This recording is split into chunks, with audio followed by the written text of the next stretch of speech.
Hey everybody, Jerry Miculek here.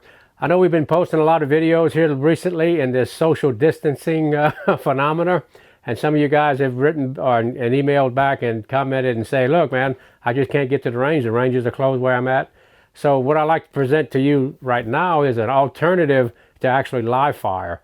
I'm an old school kind of guy. I get a bucket of bullets and I go out on the range. I'm fortunate to live on the range. So I just get a bucket of ammo and I go shoot and I look at the target.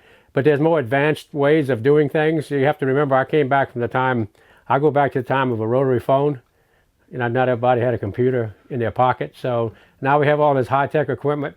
And what I want to show you today is one concept and one training method that you might want to do if you don't have access to a range or a bucket of bullets every day. So Mantis makes their X10 shooting performance system.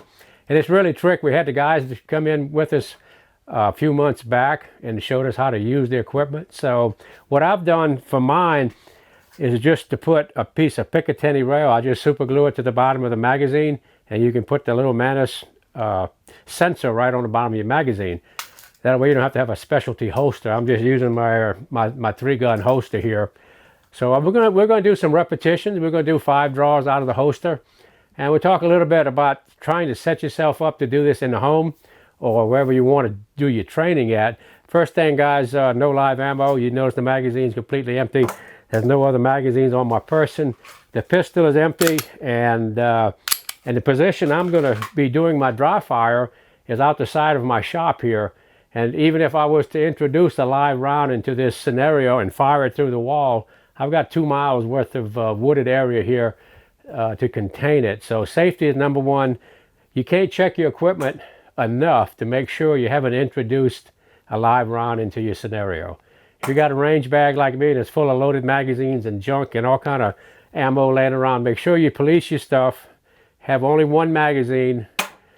You'd be surprised how easy it is to introduce a live round into your kit when you don't need it. So safety number one. The other thing we're going to talk about, I know I'm preaching to you a little bit, but handgun firearm ownership, probably the 2 most critical times of handling a pistol is when you draw it from a holster and when you return it to the holster. So if you're out on the range and you get a little bit fatigued or you get distracted, you want to immediately stop. Once you go live, guys, you can't have distractions. This is, to me, when I have this in my hand, it's just the same if I had a 5-foot rattlesnake in my hand. I have to always be aware of where that head is going to be or that muzzle, and I want to have control of it. If you're daydreaming or you're bored or you get fatigued, stop, take a break, come back the next day. You can't do either one of those and achieve a level of performance or safety that's going to meet anybody's standards. So just get that out of your brain. If you're bored, don't do it. If you get tired, don't do it. Okay, I'm finished preaching. One thing you want to remember, I'm going to preach to you one more time. One thing you always want to remember is when you draw that pistol, that finger is never introduced into the trigger guard until the muzzle is parallel to the ground.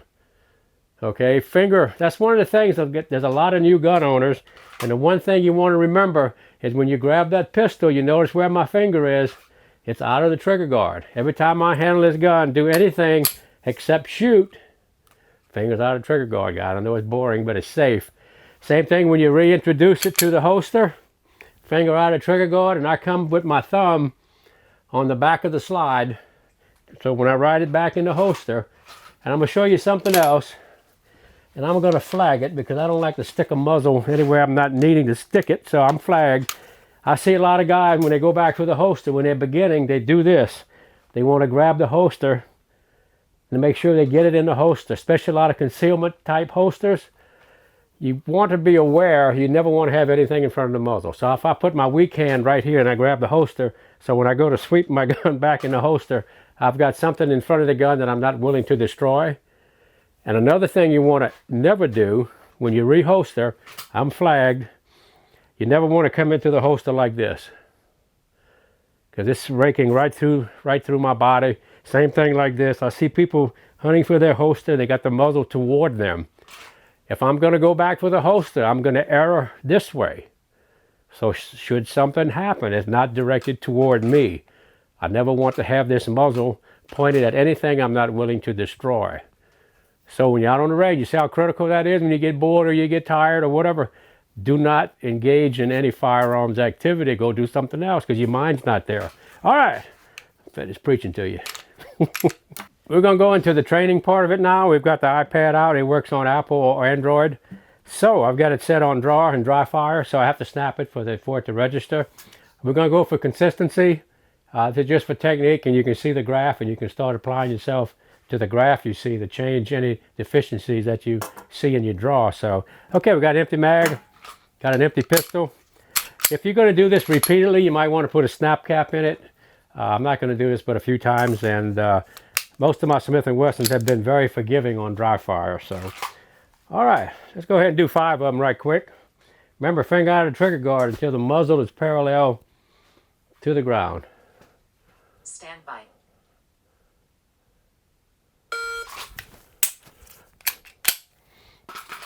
All right. Stand by.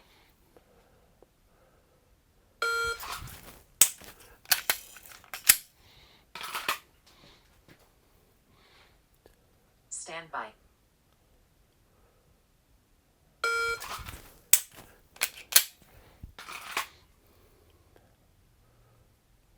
Stand by.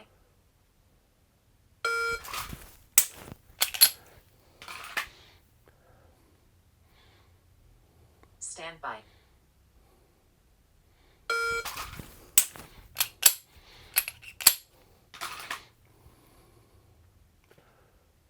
Stand by. Oop, a little jumpy.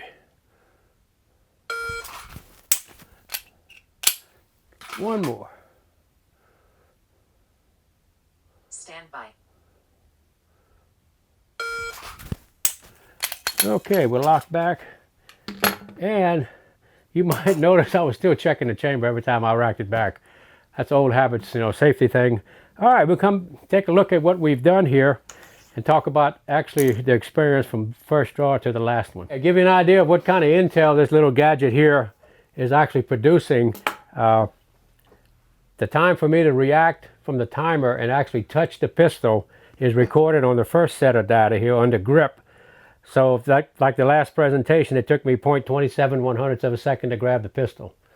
And to get it horizontal to the ground was an additional 31 of a second. And to obtain the target was a 0.24 of a second more. And then the final trigger prep and actual time on target to fire the shot was 0.25 of a second. So what I'm looking at here on this graph is, say, let's go back to the grip here from the reaction time to react from the buzzer and actually grab the pistol in the holster. The first one was a 0.24, and then a 3100, then a 32, a 34, a 33, and a 27. So it gave me an average of a 0.3 to react and grab the pistol. To get it horizontal again, okay, on the first run, it was a 0.4, then a 0.3, and a 0.28, a 0.30, 0.28, and a 0.31. So my average on that was a 0.31 of a second to get the gun horizontal to the ground. And to get to the target from there, give you an idea, on the first presentation, it was a 23, and then a 27, a 28, 25, 27. So what you're looking at is the consistency of you going toward the target. So this thing can analyze all your hand motions, and it gives you an idea of where you might be sluggish. And then you can work on those particular areas of the draw. So the draw is not just whipping it out of the holster. It's actually four fundamentals of getting it from the holster to the target zone and then firing the shot.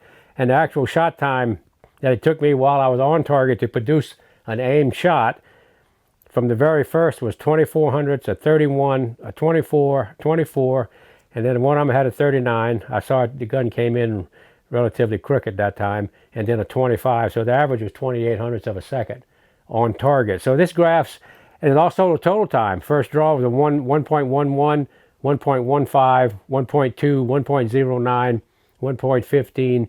So what I'm looking for there was just a good consistent run into the target. And that's what you want to have when you go to a match.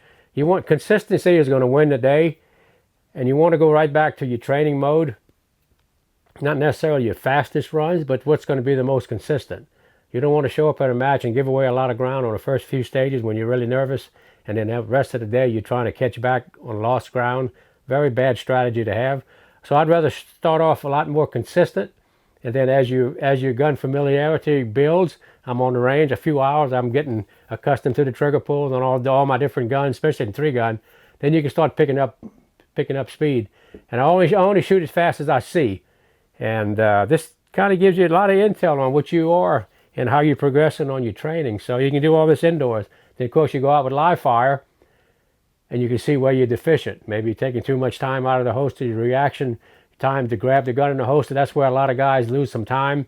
And the more you train, you actually start to listen for the very start of the beep and not the last part of the beep. You saw me there, I was a little bit jumpy. I'm like an old racehorse. When I see that gate move, I want to go. And when I heard standby, I was jumping already. So you want to have that reflex to when you hear the very first start of that beep, not the last part.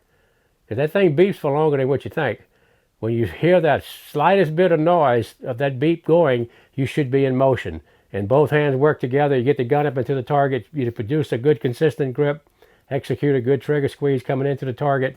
And this kind of shows you where you are dry firing. So the next mode would be take it out with live fire. So there you have it, guys. That's the Mantis X10 system. We're going to put a link in the description box below on their products and where to obtain them.